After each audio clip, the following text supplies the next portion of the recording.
Thank you, sir. Am I audible, sir? Yes, audible. Yes, sir. Yes, sir. Please start. Okay. Thank you, sir. Good morning. At the very outset, I'd like to thank the organizer of West Bengal API for giving me opportunity to talk in front of this August gathering. As we all know, we are running through the bad COVID scenario. I've got very little time to prepare for this also. So I've been given a little tough job from me because I've been allotted a topic on thrombocytopenia and thrombosis in COVID-19. So at the very beginning, just a little bit about the structure that we do get in relation with the COVID-19 virus. We all know this. Basically, this virus is a positive single-stranded RNA virus of family coronavirus of genus beta coronavirus, which species is severe acute respiratory syndrome-related coronavirus. And its strain is SARS-CoV-2, and the size of this virus is around 100 to 160 nanometer. The name corona has come because its appearance of crown-like appearance, and that's why this is the picture of the coronavirus. Out of this, the important area is this. I think the spike glycoprotein, which are the binding sites of the virus with the host receptor cell. And the receptors are ACE receptors, which are there in abundance in lots of cells, including the predominantly the lung. And this is the area again of concern because most of the mutations are occurring here. If you heard about the three major mutations that we describe in UK, Brazilian, and South African variety, the mutation site is this. And nowadays we are also getting double mutant and triple mutant Indian strain that we are describing in relation to this area only. In brief about the pathogenesis, how this virus actually infect the host cell. Now, what's the glycoprotein spike? This binds with the AC receptors of the host cells. Ultimately, there will be a direct membrane fusion between the virus and the plasma membrane of the host cells, and ultimately there will be internalization of the variant to the cell cytoplasm. And the genome will be released into the cell cytoplasm, where they will ultimately translate to polypeptide and structural protein there within the cytoplasm of the host cells. This structural protein will ultimately enter into the Golgi apparatus. In the Golgi apparatus, they will form the vesicles, which contains large virion particles, and they will combine with the cytoplasmic membrane of the cells, and they will release as a gush of virions. And this will ultimately lead to all of inflammatory pathology that we get in a patient with COVID-19 infection. Now, COVID-19, we are hearing since December 2019, and it has been shown the mortality rate of 11.5 to 13% in hospitalized cases. I'm not giving as all overall cases. This is the mortality rate that we describe in the worldwide phenomena as 11.5 to 13% in hospitalized cases. But in as such, en masse, the mortality rate is lesser. It is said to be around 2.3%. The interesting fact is that the most of the cases, they present in the mild form, around 80 to 81% of the cases. Even if we don't treat this patient, will come to normalcy. That is a good part of COVID-19. But the bad part is that around 10%, they may evolve into ARDS, which needs important care of these patients. And this COVID-19 is characterized by extensive alveolar and interstitial inflammation, and there is also frequent involvement of the hemostatic system. So this alveolar interstitial inflammation is because of the activation and the damage of the pulmonary vasculature endothelium, which triggers thrombosis and will lead to high incidence of VTE, a thromboembolic phenomena in severe COVID-19. So different reports has described the different percentage of thromboembolic event. In one study, they have said that the incidence can be around 16 to 69% cases in severe cases of COVID-19, this thromboembolic event. And one study from Italy, they have said that this is around 28% cases in ICU care, and 6.6% cases has developed the thrombotic events in general ward cases. And acute coronary syndrome can be seen in 2.5 to 1.1% of the cases. Hypercoagulability in viral pneumonia is not a novel phenomenon. This was also observed in even SARS and MERS infection. And in COVID-19, what is happening, there is more coagulopathy. How there is coagulopathy? Because of the profound inflammation and endothelial damage and activation of the endothelium of the vasculature. And This is characterized by increased fibrinogen level and D-dimer, and it is also associated with mild thrombocytopenia. It has also been seen that if there is high D-dimer, that is an important marker of severity. And in some cases, it has been seen that there may be shortening of the PT and APTT also. This short APTT may be because of the high release of factor 8, which is also taken as a acute phase reactant. Now, what is the role of platelet in COVID-19? Uh, Thrombocytopenia is said to be a common association, which can be seen in 5 to 42% of the cases, though this thrombocytopenia is mild. Mild means around 1, it goes up to 1 to 1.5 lakhs per microliter. But in severe cases, the thrombocytopenia may be very high. It can be seen in 58 to 95% of the cases. Again, the thrombocytopenia is mild to moderate in nature. Severe thrombocytopenia in COVID-19 is very rare, but can be seen if it is associated with ITP. It's more common, the thrombocytopenia is more common in survivors of and non-survivors of the COVID-19 than of survivors. So it is thought that this may be a predictor of mortality, but not all the studies are supporting that the thrombocytopenia may be an indicator of mortality. Thrombocytopenia is more commonly associated with elderly, males, those presenting with high APACHE2 score and high CRP counts.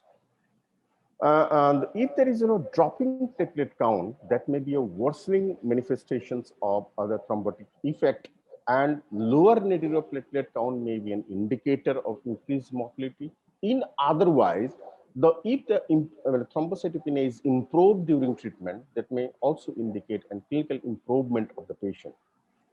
So what is the defensive mechanism of the platelet that can found out in COVID-19? It has been seen that the platelet can also provide some defensive mechanism in the way that they interact directly with the virus, right receptors.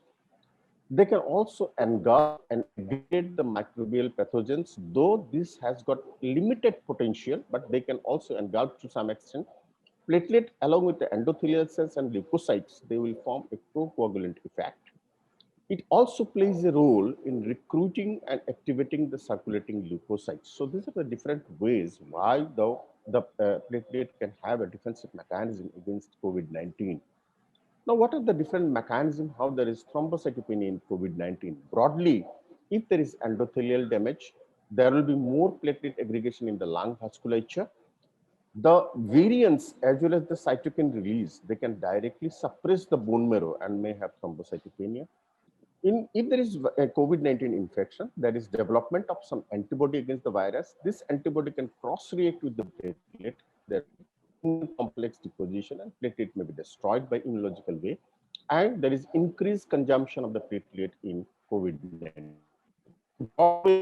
These are the mechanisms. Once there is COVID infection, the cytokine storm, so they will suppress the bone marrow progenitor cell. So there is primarily there will reduce platelet formation, and the direct infection of the hematopoietic bone cells also cause reduced production. Increased antibody-mediated destruction of the platelet will have increased destruction of the platelet will lead to thrombocytopenia.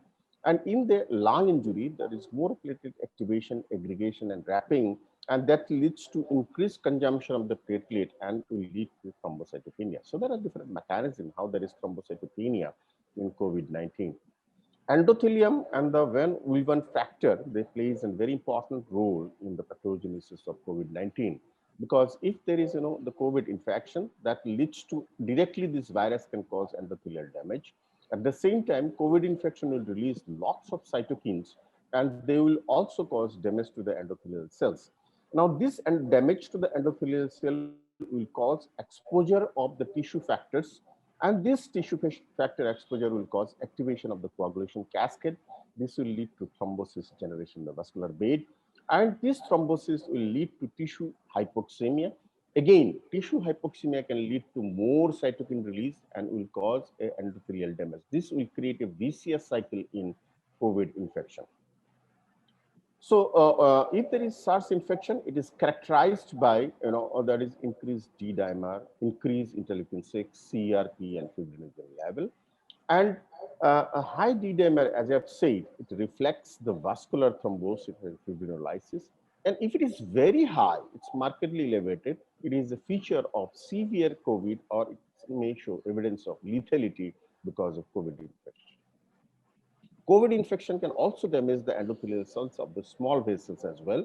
And these are responsible to cause increased incidence of arterial and microvascular thrombotic events in addition to venous thromboembolism.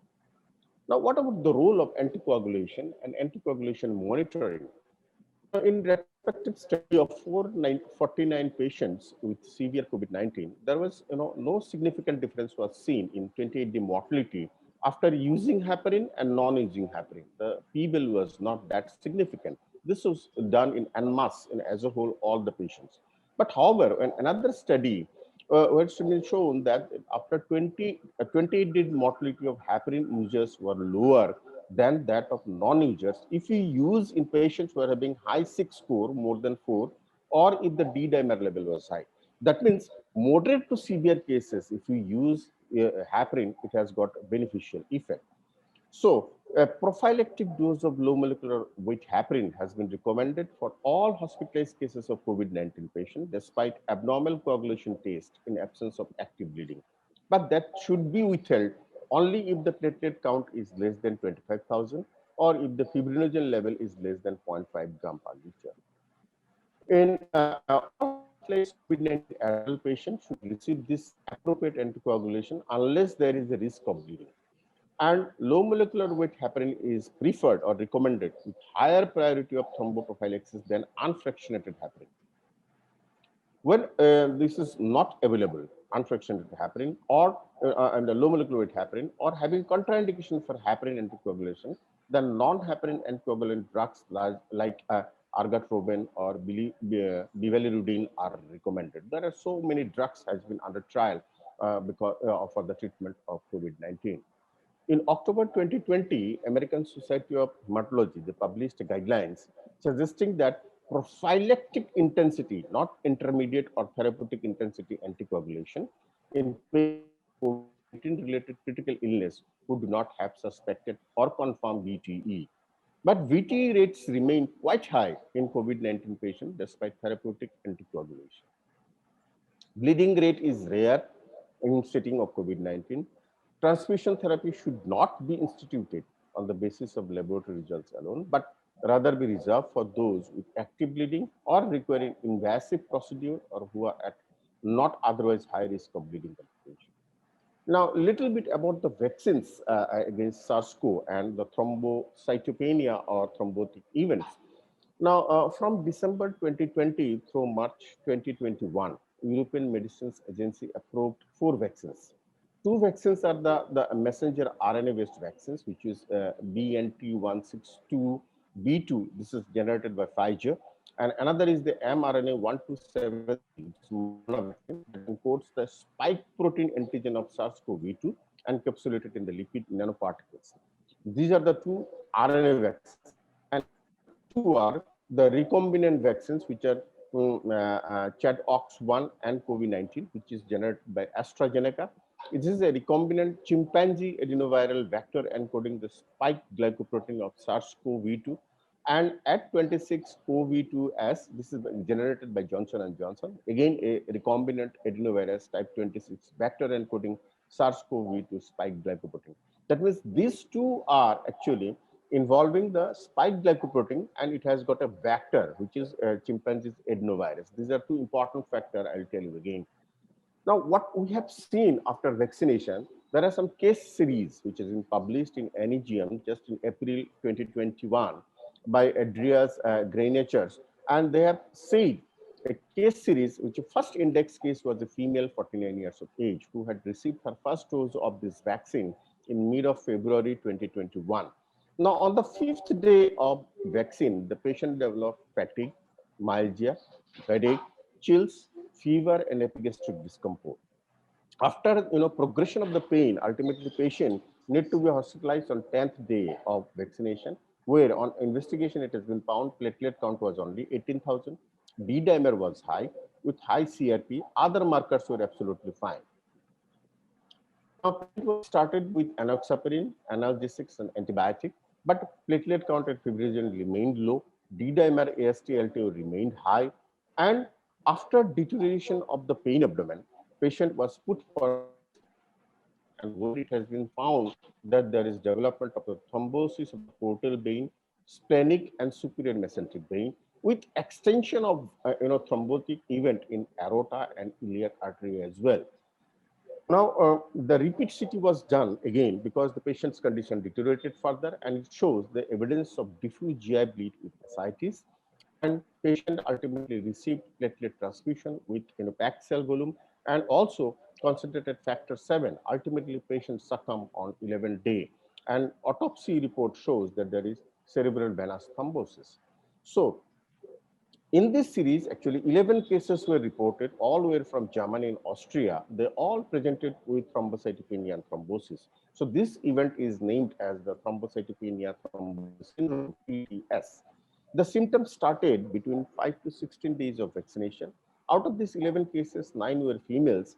And these are the pattern of thrombosis. Cerebral venous thrombosis was seen in 9 cases. Splanchnic vein thrombosis was seen in 3 cases. Pulmonary embolism is seen in 3 cases. Other thrombosis was seen in 4 cases. Out of these 11 cases, 6 cases died. Now, another case series has been again, published in NEGM April 9, 2021 by Nina H. Suljes et al. And they have seen that within 10 days of receiving first immunization with the same vaccine, 5 healthcare workers aged between 32 to 54 years presented with thrombosis in unusual sites and severe thrombocytopenia. 4 patients has major intracerebral bleed too. The first index case in this series was a 37-year-old woman presented with headache after 7 days of vaccination of that Charox vaccine. And investigation showed thrombocytopenia, and CT of brain head shows the thrombosis of the transverse and the sigmoid sinus. The patient was treated with deltaparin as the patient was having low platelet count. But on deterioration, CT was repeated, and it has been seen that the CT shows intracerebral bleed. So decompression craniotomy was done, but ultimately patient died after 2 days. So at the conclusion, I would conclude that the thrombocytopenia and thrombosis, these are the common phenomena that can be seen in COVID-19. It is more the severe the cases, more is the chance of thrombocytopenia. More the D-dimer is more is the chance of severity, or more is the chance of death. And vector-mediated vaccine may be associated with thrombocytopenia and thrombosis syndrome. Thank you. Thank you very much for your patience here.